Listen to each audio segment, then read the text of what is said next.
Como é que essa questão da responsabilidade fiscal funciona também para o judiciário, que é um gestor de recurso público?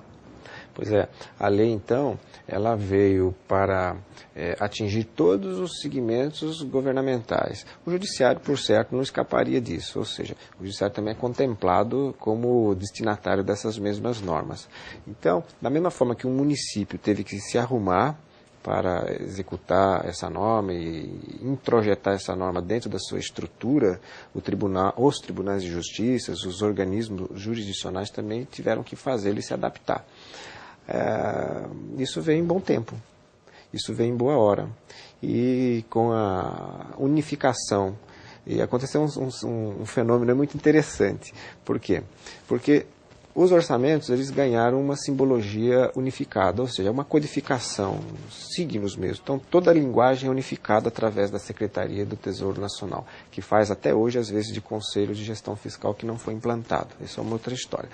Mas, o que acontece? De uns anos para cá, a sociedade sabe, então, que nós temos um orçamento com linguagem unificada. E todos sabemos também que, com a vinda do Conselho Nacional de Justiça, várias ações administrativas para todos os mais de 90 tribunais também estão dentro de um mesmo modelo. Isso faz com que o próprio judiciário ganhe consistência. Ações tópicas do Conselho Nacional de Justiça vão ganhar mais consistência, ou seja, a parte administrativa dos tribunais se mostrarão para o Brasil como exemplo em relação às outras unidades administrativas. Até porque tem que julgar os outros também. Exatamente, e dá um exemplo. Né? Perfeito. Agora, doutor Jair, eu já ouvi, apesar da aplicação de 10 anos da Lei de Responsabilidade Fiscal, já vi reivindicações de associação de magistrados, a AMB também, reivindicando maior planejamento estratégico dentro do judiciário. O que significa isso? O planejamento estratégico, propriamente dito, do judiciário é uma das metas de nivelamento do CNJ, ou seja, todo tribunal precisa ter. Essa mesma ideia vale para todos os segmentos, ou seja, basicamente, então se nós falarmos de executivo, judiciário, legislativo, onde quer que seja, nós precisamos ter um plano de ações de longo prazo. E esse plano de ações, vamos chamar de plano de ação governamental, de ações administrativas, evidentemente tem que estar suportado por recursos financeiros, ou seja, terá que haver um link entre isso e os orçamentos públicos, ou seja, orçamentos no plural, porque nós temos um planejamento de longo prazo, que é o plano plurianual, em Minas Gerais se chama Plano Plurianual de Ação Governamental, PPAG, mas é o plano longo e abaixo dele teríamos a Lei de Execução de Orçamentos, propriamente dito, que é a LOA, e uma intercalar, que é a Lei de Diretrizes Orçamentárias. Então, esses instrumentos de orçamentação pública, eles vão se ligar a esses planos de longo prazo. De quem? De todos os que têm. O Judiciário tem que ter, o Legislativo tem que ter, o Executivo tem, e assim sucessivamente. Por isso é que a consistência no planejamento, ela se mostra mais efetiva hoje. Sobre a fiscalização, a gente sabe que as câmaras municipais deveriam fazer esse controle, esse acompanhamento, os tribunais de contas. O caso vai parar no judiciário também? O senhor já julgou algum caso de contas públicas com irregularidades, com desvio, com problemas? Veja, no modelo constitucional posto, cada ator, vamos dizer assim, cada organismo que tem competências, as tem para exercer um determinado papel. Então, no plano municipal, quem julga as contas do município é o parlamento, é a Câmara de Municípios, amparada em parecer prévio, ou seja, em trabalho técnico elaborado pela Corte de Contas. E assim nós Mas prevalece o vereador. Para algumas situações, sim, porque questões eminentemente técnicas, o Tribunal de Contas é quem tem competência para julgar. Aqueles atos de ordenação de despesa pura e simples são de competência da Corte de Contas.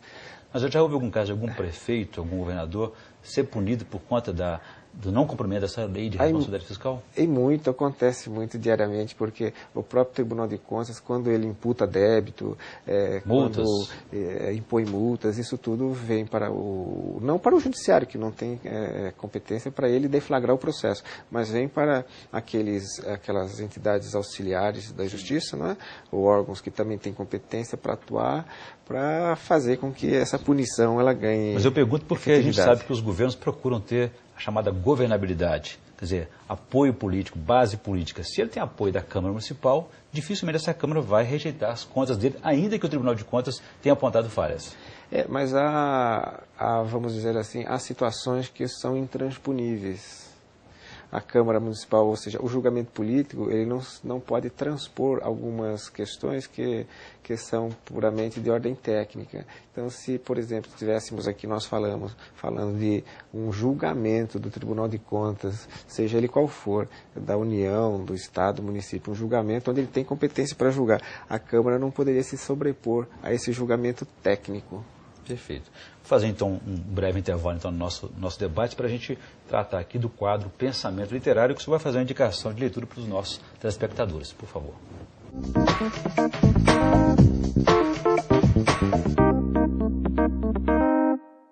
Aqui temos uma das várias obras que considero como sendo obras de cabeceira.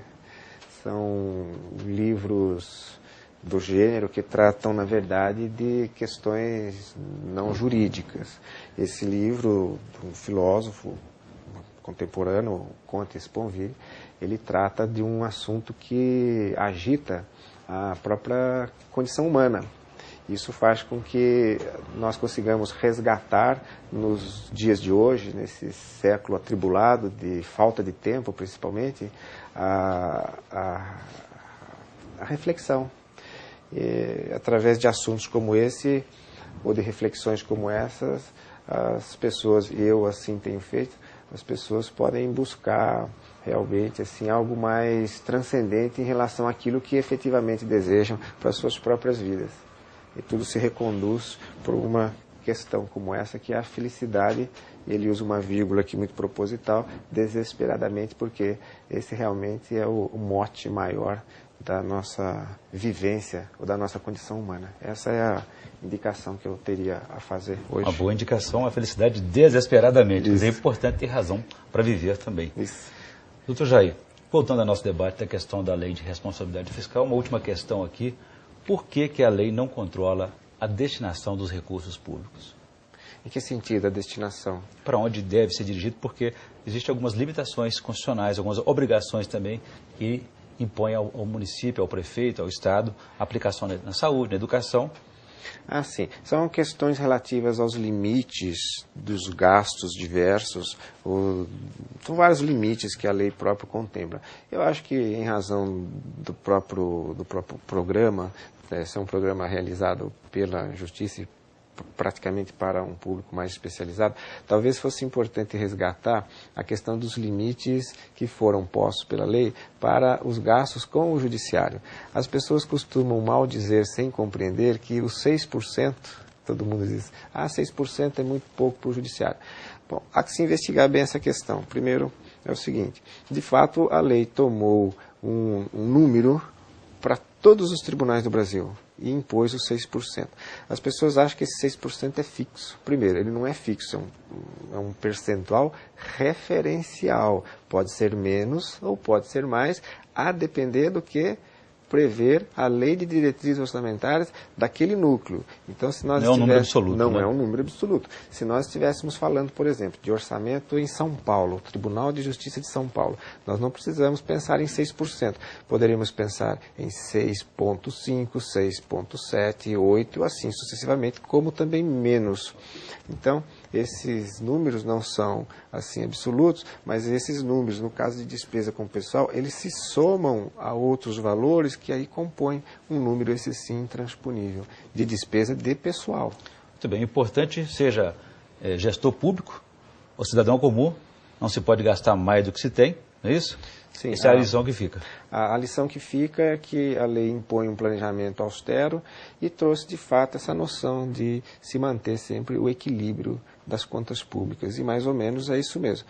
Equilibrar é isso, não se gastar mais do que se arrecada, ou, se for fazer algum investimento, que se tenha um horizonte para limitar esses investimentos. Muito bem, quer dizer, não importa o tamanho do salário ou dos recursos, o importante é gastar bem esses recursos. Bom, eu conversei aqui com o juiz Jair Santana, da comarca de Santa Luzia, da Grande Belo Horizonte, também é professor de gestão fiscal e de direito administrativo do curso de pós-graduação da PUC Minas. Falamos aí sobre a contribuição à influência da Lei de Responsabilidade Fiscal na administração e gestão dos recursos públicos nos últimos 10 anos, completados em maio passado.